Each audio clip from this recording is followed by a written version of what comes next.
I know he comes in for a lot of flack, but Damon Lindelof. Damon Lindelof. Oh, to be honest, I don't think he deserves all the backlash that he gets. No. He's written a couple of turkeys. Yeah. But he's also, he wrote a lot of Lost, and we both really like Lost. Yeah. And he wrote Star Trek Into Darkness, and that was fine. Yeah. I mean, don't get me wrong, I don't think he's like the new bloody Tarantino or whatever. Well, apparently Hollywood's kind of not taking his calls at the minute. Yeah, I wouldn't be surprised after Prometheus. But again, I like Prometheus. I like Prometheus. I want the Prometheus sequel. And that, where they're going, again, this links to production costs. We're not sure if it's made enough to sustain a sequel. It made a lot of money. Yeah. But they've got to make so much money to generate any kind of... But when you look at that, you're right, they have to make so much money to generate any kind of interesting green light in a sequel or a new project or whatever. But you look at Marvel, we're getting an Ant-Man movie. Yeah.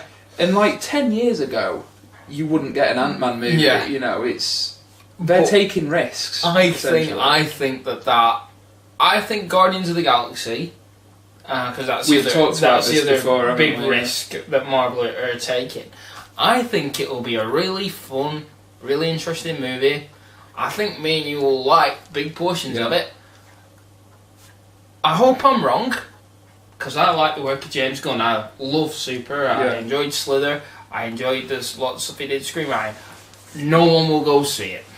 See, I don't know about that, because it's riding the wave of sort of the other Marvel movies, and so long as they sort of cross-pollinate in terms of the marketing campaign, I think it could do well. But what I said to you originally was that I think if there's one film that risks breaking not only Marvel's hot streak, but the comic book movie renaissance in general, it will be Guardians of the Galaxy, because like you said, it's the biggest risk other than Ant-Man that's coming out, and it will be the one that either makes or breaks comic book movies, I think. I think movies in general, you know what the Gettysburg is of movies, and whether or not Spielberg was right, the summer slate 2015.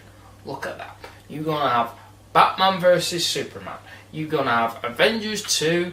You're going to have... what's the other huge movie that Disney are bringing out? Star Wars. Is that 2015? That's 2015. No. So you're going to have those three. They won't all be in the summer, but you're going to have three movies that basically need to make $1 billion. Yeah, right? To be considered. And anything other than an unmitigated failure. Yeah. And is there enough money in the world? Yeah, well, I mean, you look at it, the Avengers 2, I mean, but to be honest, Star Wars and Batman vs Superman are probably the two titans, because they're the ones that are recognisable in any country. You could probably go into like a tribe in the Amazon and show them this Superman logo and they'd know who it was. I reckon just show them a picture of you. He's joking! Yeah. Udo! I think this is the single most racist thing I've ever said on camera. Yeah, I'm fine with it. I'm fairly confident that this isn't making it into the final cut. Yeah. But no, but honestly, I mean, you look at it and you think those films are so massive, and they're gonna. I imagine they will come out within weeks of each other.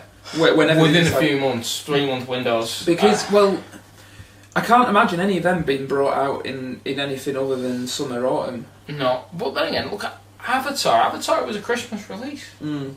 The thing is, it's like. I mean, we've again, just to bounce around topics completely, but Kevin Smith was right what he said about Batman vs Superman, and there's the whole thing with Batfleck, and people have talked about that a lot, but one thing Kevin Smith said that were right, he said, don't matter how crap the movie is, everyone and his dog will go see it. Yeah, oh yeah, definitely.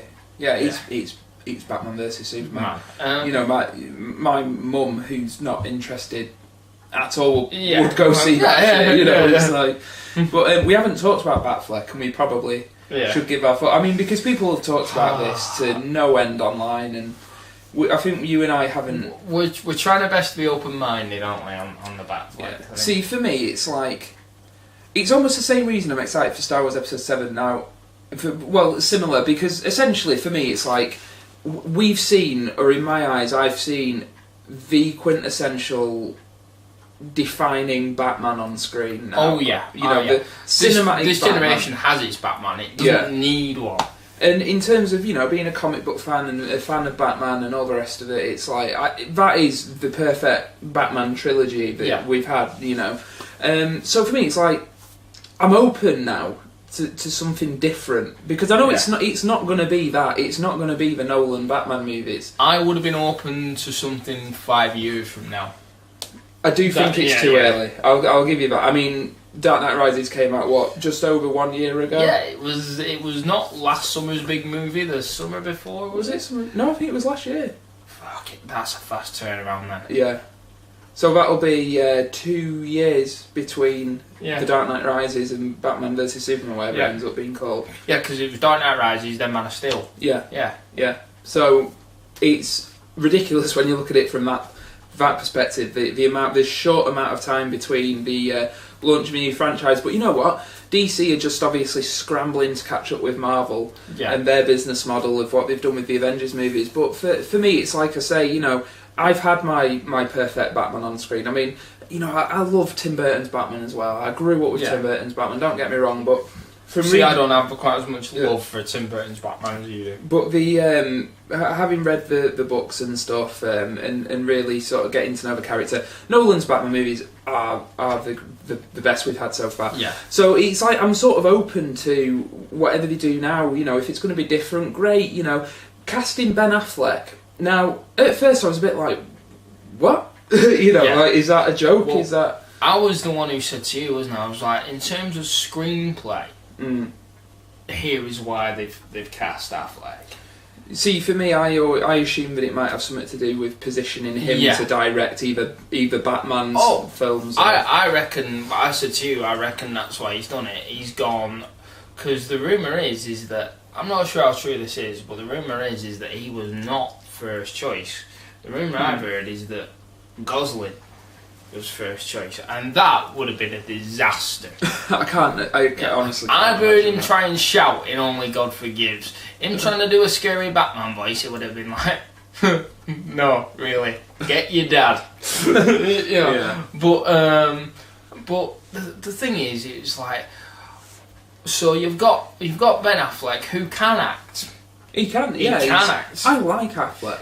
Affleck? Yeah. Affleck. We've got an affliction for it. Yeah. Affleck. Don't know where that went. Some weird dark places. No one's uncomfortable. But it's like, the guy can act, and I'm open to seeing what he does with it. The thing is, initially I was thinking, you want to cast an unknown as Batman and stuff. But then I thought, well, actually, looking at it, Bruce Wayne in that universe is one of the most recognisable people in the DCU. He's fucking Bruce Wayne, you can't go anywhere without being recognised. So casting a movie star in that role, I've warmed to the idea. That works. Yeah. For me, it's literally a thing. It's like we're saying for the casting for the original Superman the movie, they wanted Robert Redford. Now you look, just to go completely you look at Robert Redford, how he was built at that time, hell, how he spoke, how he looked. All he had to do was dye his hair black, and he was Superman. Yeah. But the reason why they said he's a huge star, it'll make a ton of money. But even back then, they had the smartest to go, they'll just see Robert Redford in tights. Yeah. And that is what, and no matter how hard we try, and I reckon me and you've got more of an open mind than a lot of people on this, I'm going to go, Ben Affleck in a Batsuit. Ben Affleck in a Batman suit. It's going to be difficult to get past that. And he'll try. Bless him, he will try. I don't mind Daredevil. I think the costume was loathsome. See, I didn't have a problem with the costume. I quite like Daredevil though. Maybe this is the same thing. Maybe we saw Ben Affleck in essentially a leather catsuit. Maybe. Yeah. You might still have the same problem.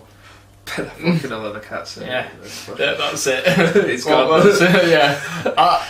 We can't get Anne Hathaway. So who are we going to get? We give Halle Berry another go? Wait a minute. Ben Affleck. You're fired. Only good cause. Seamless, isn't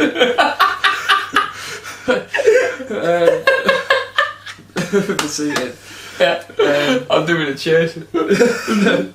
I've lost the thread now. But Ben Affleck in a batsuit. Right, yeah. So, are you alright? Yeah, I think I just heard something break inside. Yeah, my dignity. So with Batman vs Superman, it's like we'll both go see it, and I think we're relatively open-minded.